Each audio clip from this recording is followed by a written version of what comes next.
What's going on there, guys, and welcome back to F1 Fresh. When the Formula One circus visits Europe, it brings with it a plethora of enhancements, and this year will be no exception.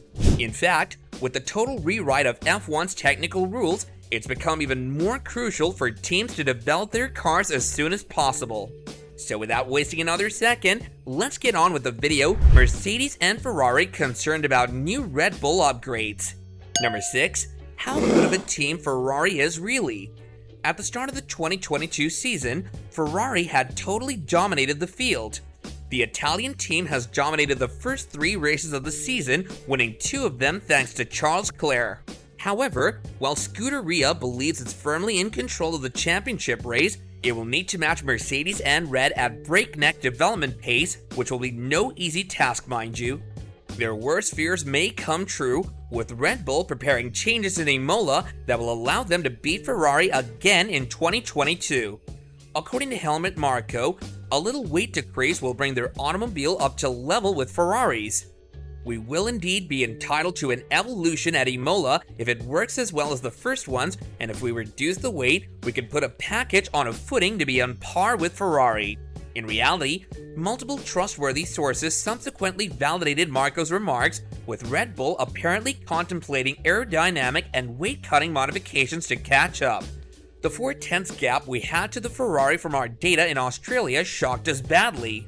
Verstappen attempted to overtake him in terms of speed many times, but Leclerc was able to reply without difficulty. Our car is 10 kilograms heavier than the F175, and that affects performance as well as reliability. Now, we're doing everything we can to narrow that gap. Number 5. Red Bull to shed some of its weight. The buzz in the paddock is that Red Bull is on course to shed less than 1% of their weight, which may not seem like much, but it accounts for the bulk of the weight differential between the Ferrari and Red Bull vehicles. This is unquestionably a big improvement for the Anglo-Austrian team, and it might provide Verstappen and Perez an intriguing performance boost, especially on a stop-and-go circuit like Santerno. The ability to better balance the front end on higher load circuits, which is one of the RB18 project's most pressing issues, given that the circuit necessitates a very precise front end coupled with a stable rear end that rotates tightly without losing too much speed or traction, while Red Bull tries to improve their car to compete with Ferrari. The Italian squad will be careful about making substantial aerodynamic changes, not least since the sprint race on the opening weekend will only allow for 1 hour of free practice. Ferrari team principal Mattia Binotto describes the situation: "If we look at ourselves, there will not be many upgrades in Imola because it won't be the right place. We've tried to mitigate, shall I say, the issue we've got so far, the bouncing, which has affected our performance over the weekend, so we try to work on that specific point, but with the upgrades, the more significant ones will be later on in the season," says the team. Number 4. What changes will the other teams make? In comparison to the other teams, Ferrari is an anomaly since the first European race enables teams to bring in improvements with less logistical issues. Alpine is one of these teams, with team leader Otmar Szafnauer claiming that his team is following the typical timeline of releasing new components. "We're going to bring some upgrades to Imola, that's for sure. I wouldn't be surprised if everyone brings upgrades to Imola. It seems in my 25 years of doing this, for whatever reason, the first European races are where everyone plans their upgrades. It used to be Barcelona, now it's Imola, but it's a 4th race as well, so around the 4th/5th race, everyone brings upgrades, so we too will be bringing some. It's all aero." Zap has already stated that the improvements would be focused on one location, rumored to be the floor. "It's the bit that makes the biggest difference. That's the bit that's changing. It's not a bit of everything, and it should be significant." Number 3. Alpine on Imola. Alpine feels that its recent success in Saudi Arabia and Australia, where Fernando Alonso was in contention for pole until his engine failed, speaks well for Imola. "Melbourne has characteristics that other circuits have too, so we'll be quick in other places. Our car is strong in some areas, and it's not weak in anything, but it's less strong than others, and this circuit and Saudi are pretty good. I think Imola will be a good track for us. It's anybody's midfield to be the best of the midfield, so we're planning to be that team, and we'll work hard to make sure that we are.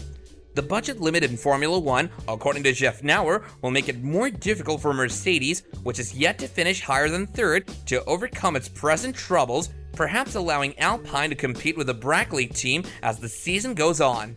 In the past, they would have the money to throw at it and the resource to throw at it, so now maybe one of the limiting factors for them to be able to throw their big resources of money at it is the budget cap.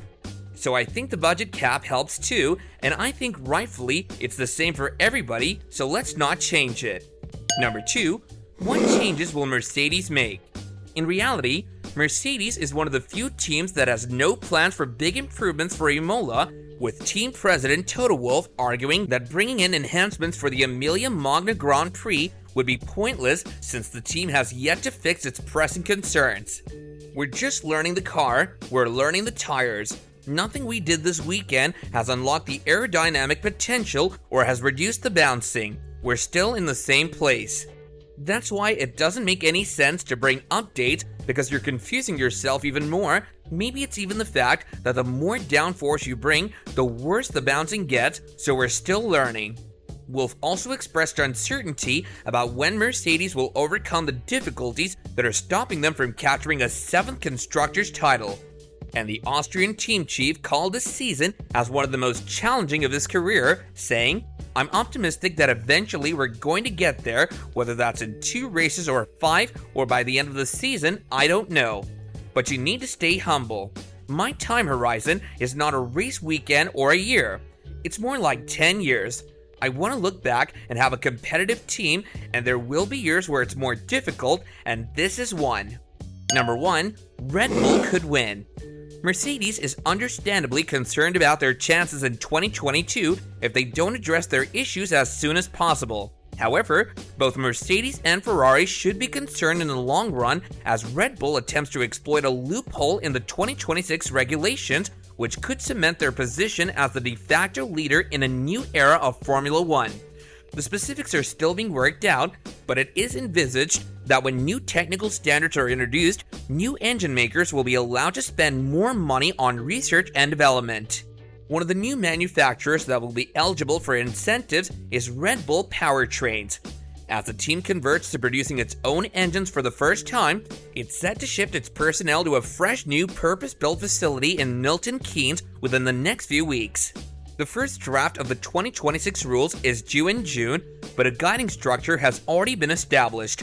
According to current plans, new manufacturers such as Red Bull Powertrains and others who join the sport will be entitled to an additional $10 million in their budget cap for the first 2 seasons and $5 million for the 3rd season, with an additional $15 million set aside for capital expenditure projects. The first 2 numbers delight Red Bull CEO Christian Horner, but he feels the extra allowance should be raised since new ventures will be catching up to their more established engine-making counterparts. We hope you guys enjoyed watching this video as much as we enjoyed making it for you. And if you did, then do let us know your appreciation by smashing that thumbs up button, comment your feedback down below so we can continue to improve your viewing experience, subscribe to our YouTube channel so you don't miss out on our new uploads, and lastly, hit that bell icon so you can get notifications whenever we drop our new video. And until next time, take care and goodbye.